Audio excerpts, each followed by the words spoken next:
Escola de Campeões em Ação, aprendendo a aprender. Treinamento para a expansão da capacidade de leituramento do jovem GAS. Por favor, amada inteligência divina, antes de iniciar a leitura, vira a capa do livro. Por favor, figura bela e majestosa. Teoria Geral da Administração. Autor, professor Alex Coutro. Editorial Intersaberes. Que figura maravilhosa! Vários teóricos da Teoria Geral da Administração especulando raciocínios à observação de uma maquete de uma fábrica industrial. Que beleza, né, jovem GAS?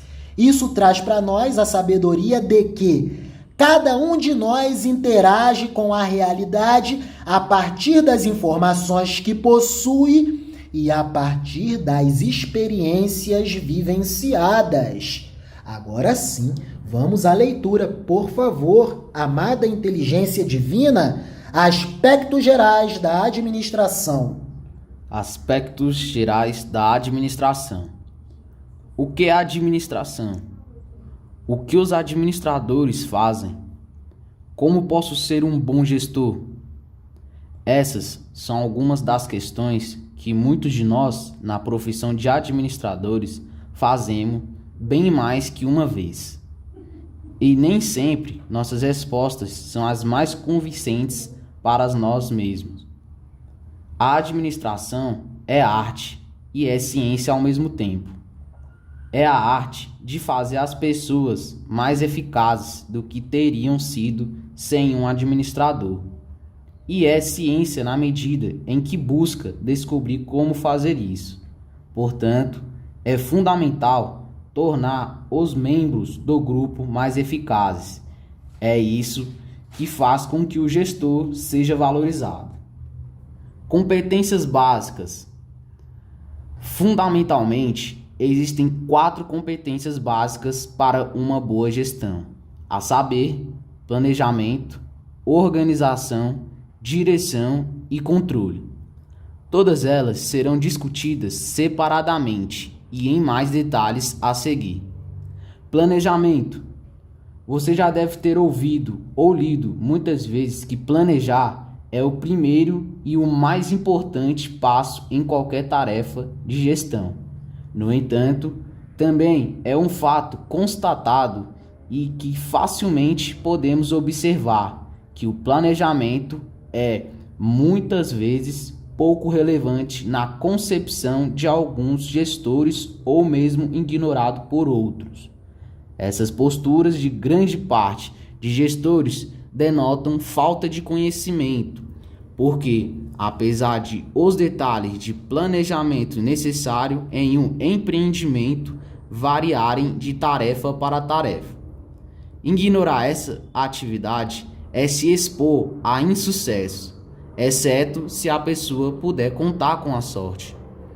Outro fator que causa confusão quando o gestor aborda o processo de planejamento é a concepção da maioria das pessoas sobre o termo planejamento. Elas simplesmente o associam à ideia geral de planejamento dos negócios. No entanto, existem diferentes níveis e tipos de planejamento. Quando nos referimos aos níveis de planejamento, encontramos planejamento estratégico, planejamento tático e planejamento operacional. Já no que se refere aos diferentes tipos de planejamento, a gama de possibilidades é bastante extensa. Por exemplo, planejar para evitar desastre, planejamento da sucessão, planejamento para enfrentar crise e planejamento de recompensas. Logo, todos esses aspectos e fatores devem se tornar de conhecimento dos gestores para que estes possam atuar com segurança, levando a bom termo a tarefa que encabeçarem. Maravilha! Primeiro processo administrativo, planejamento, a estruturação do caminho para o alcance dos objetivos organizacionais. Por favor, jovem abençoado de Deus, toma um fôlego e vamos lá. A leitura está excelente, então avança. Organização. Organização. A capacidade para organizar equipes, tarefas e projetos de maneira a obter o trabalho feito da forma mais eficiente e eficaz possível. E é outro atributo essencial para o gestor.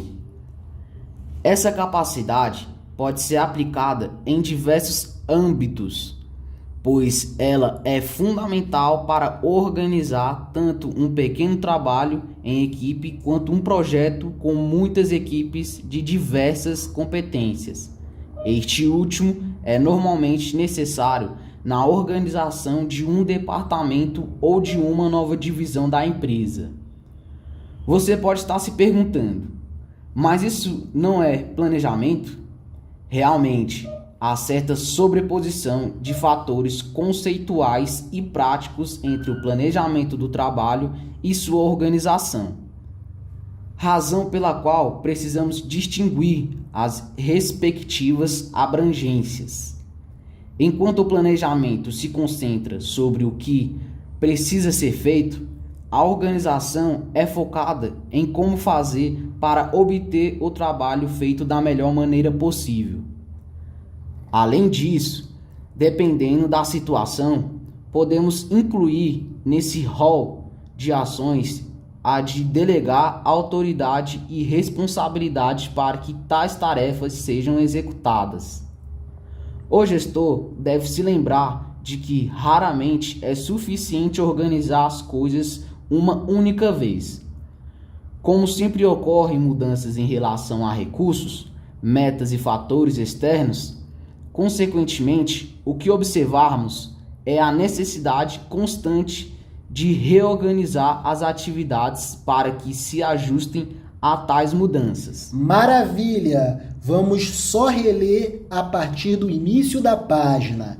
Organizar o trabalho compreende ações como as de definir as funções necessárias, definir e estabelecer as tarefas para as funções, decidir quais os melhores recursos, pessoas e equipamentos para o bom desenvolvimento das tarefas, obter os recursos e direcioná-los para as ocupações necessárias para a execução das tarefas, indicar e estabelecer os recursos para as funções. Avança, além disso, pode seguir. Além disso, dependendo da situação, podemos incluir nesse rol de ações a de delegar autoridade e responsabilidade para que tais tarefas sejam executadas. O gestor deve se lembrar de que raramente é suficiente organizar as coisas uma única vez. Como sempre, ocorrem mudanças em relação a recursos, metas e fatores externos. Consequentemente, o que observarmos é a necessidade constante de reorganizar as atividades para que se ajustem a tais mudanças. Maravilha! Coisa boa! Teoria geral da administração dentro do contexto do mergulho e imersão cultural na narrativa da história de José do Egito. Amém.